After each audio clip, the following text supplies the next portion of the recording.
Sebagai insinyur, saya bilang kita harus membangun di atas sebuah dasar. Dasar yang sudah ada.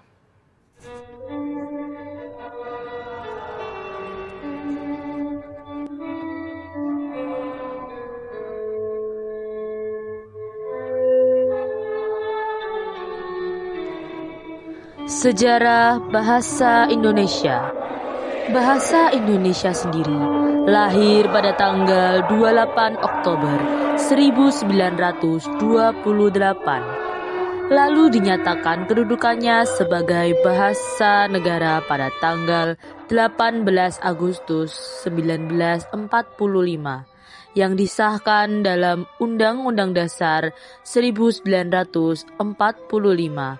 Disebutkan bahwa bahasa negara ialah bahasa Indonesia pada bab 15 dan pasal 36.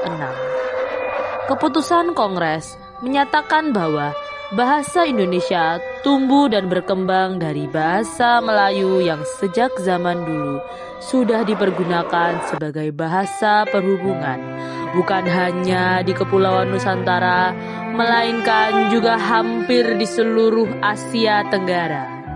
Kedudukan bahasa Indonesia. Kedudukan bahasa Indonesia terbagi menjadi dua kedudukan. Yang pertama yakni sebagai bahasa nasional persatuan, yang mana sudah tercantum pada Sumpah Pemuda bahwa bahasa Indonesia sendiri memiliki kedudukan sebagai bahasa nasional negara. Kedudukan yang kedua yakni sebagai pengembangan kebudayaan, ilmu, dan teknologi.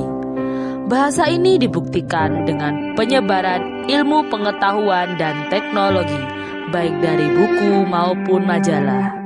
Contoh penerapan penggunaan bahasa Indonesia di masyarakat, yakni terbagi menjadi dua contoh.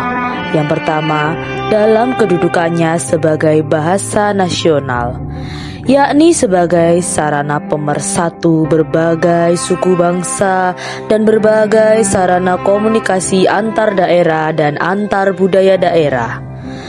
Yang kedua, yakni dalam kedudukannya sebagai bahasa resmi negara, sebagai bahasa resmi kenegaraan, bahasa pengantar pendidikan, bahasa komunikasi tingkat nasional, bahasa media massa, serta bahasa pengembangan dan pemanfaatan ilmu pengetahuan dan teknologi.